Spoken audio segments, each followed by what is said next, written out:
जबरदस्ती कपड़ा मारते हैं लड़कियों का, ऐसा टच करते हैं लोग।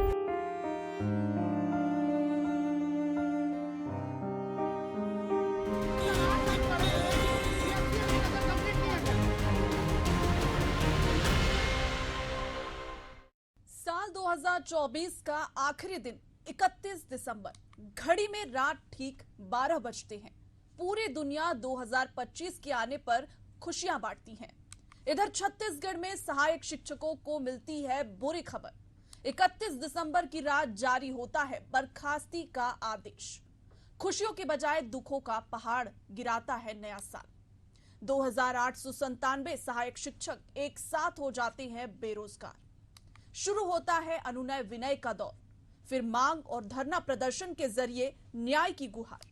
लगातार बार बार गुजर जाते हैं 17 दिन, फिर नजर आती है पुलिस की बर्बरता। रोती बिलखती नजर आती है माताएं बहनें।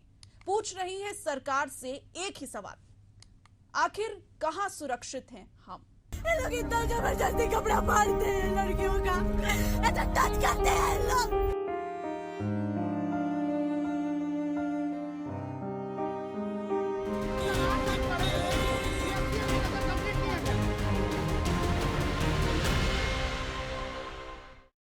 नमस्कार, मैं सारिका श्रीवास्तव आपके साथ एशियन न्यूज की बिग स्टोरी में आपका बहुत स्वागत है। हमारे इस खास पेशकश की शुरुआत हम एक गंभीर सवाल से करेंगे। आखिर दोष किसका है जिसकी सजा 2897 सहायक शिक्षकों को बर्खास्तगी के आदेश के तौर पर मिलती है? साल 2019 में जब शिक्षक भर्ती और पदोन्नति अधिनियम बनाया गया, छत्तीसगढ़ में कांग्रेस की सरकार थी और भूपेश बघेल मुख्यमंत्री थे। अधिनियम बनाने वाले विभागीय अधिकारी थे, जिस पर कोर्ट ने नोटिस जारी किया कि यह शिक्षा के अधिकार कानून का उल्लंघन है। मामला सुप्रीम कोर्ट पहुंचा, सुनवाई होती रही। छत्तीसगढ़ में सरकार बदल गई, पर सहायक शिक्षकों के मामले पर नई सरकार की तरफ से भी प्रयास नहीं हुआ। अंततः हश्र सबके सामने है और अब केवल चित्कार और न्याय की गुहार ही शेष है। देखिए हमारी ये खास रिपोर्ट।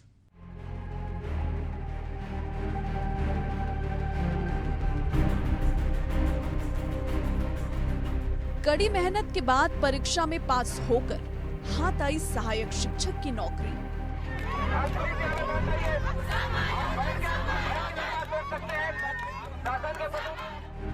अट्ठाईस युवाओं के हाथ से एक ही झटके में छीन ली गई।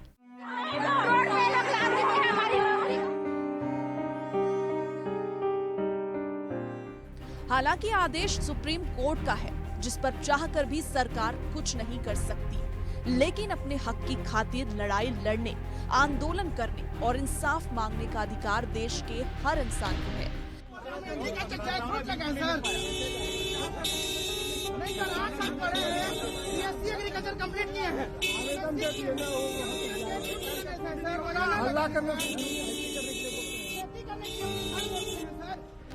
छत्तीसगढ़ के बर्खास्त सहायक शिक्षक भी बीते 19 दिनों से यही कर रहे हैं।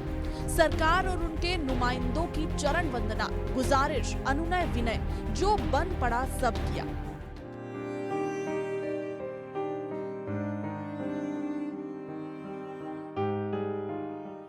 फिर जब बात नहीं बनी, तब आंदोलन का रास्ता अख्तियार किया।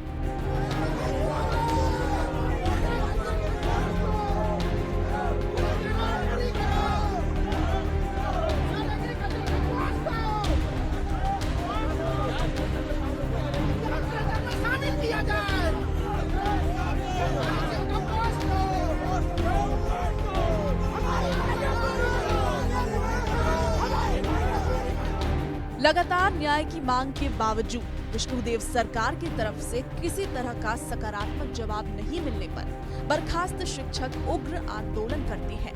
तब पुलिस की बर्बरता की तस्वीर सामने आती है। महिलाओं, युवतियों को जबरन उठाकर घसीटकर उनके आंदोलन को कुचलने का प्रयास होता है। इस दौरान महिलाओं और युवतियों के लिए महिला पुलिस कर्मियों की कमी स्पष्ट नजर आती है, तो पुरुष पुलिसकर्मी महिलाओं को खींचते और घसीटते नजर आते हैं।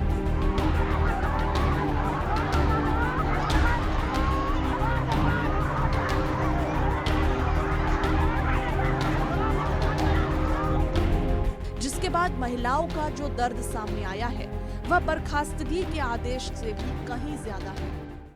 महिला पुलिस कम हो गई थी क्या? हमको बाल से खींच रहे हैं, हमारा चुन्नी खींच रहे हैं, कपड़ा भी फाड़ देते।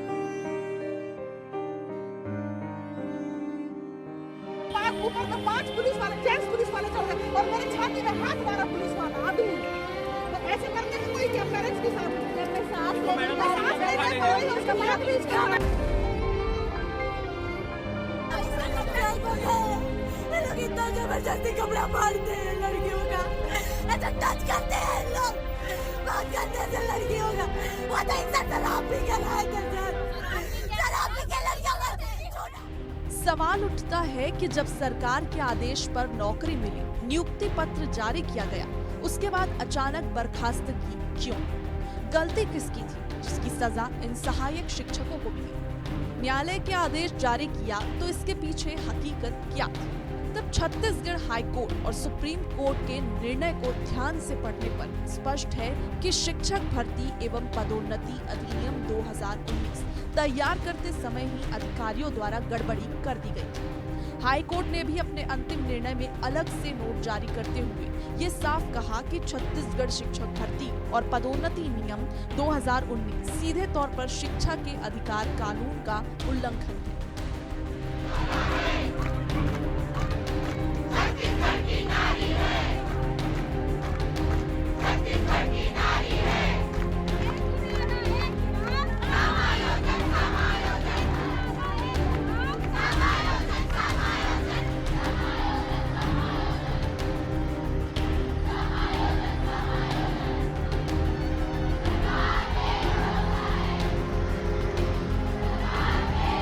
सुप्रीम कोर्ट ने अपने फैसले में सहायक शिक्षक के पद पर बीएड डिग्रीधारियों की नियुक्ति को गलत ठहरा दिया।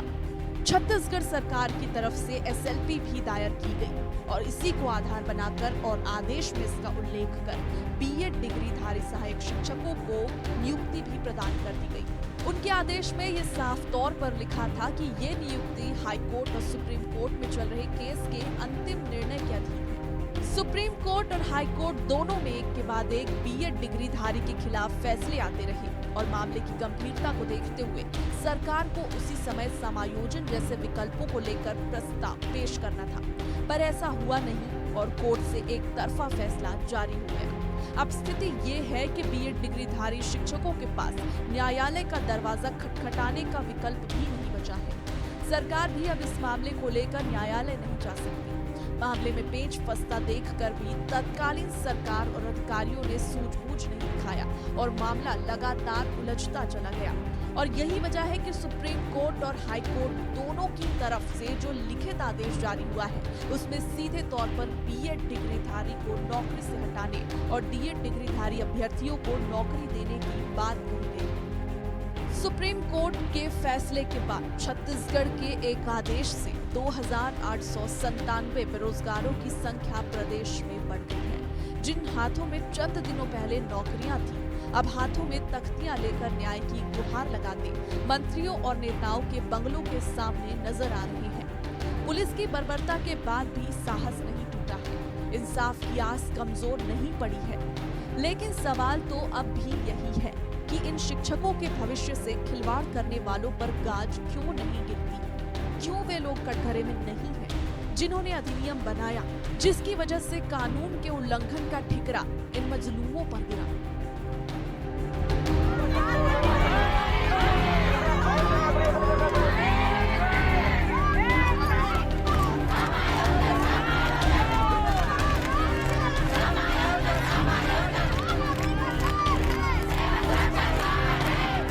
बर्खास्त सहायक शिक्षकों के आंदोलन के बीच विपक्ष में बैठी कांग्रेस उनकी हितैषी बनने का प्रयास कर रही है। गौर करने वाली बात यह है कि जब कांग्रेस सत्तासीन थी तब कई आंदोलन हुए और उस दौरान भी पुलिस की बर्बरता सामने आई।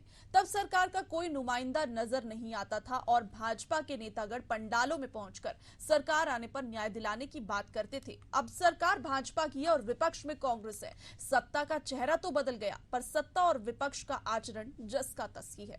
फिलहाल हमारी खास पेशकश में इतना ही। मुझे दीजिए इजाजत। नमस्कार। ये लोग इतना जबरदस्ती कपड़ा फाड़ते हैं लड़कियों का, ऐसा टच करते हैं लोग।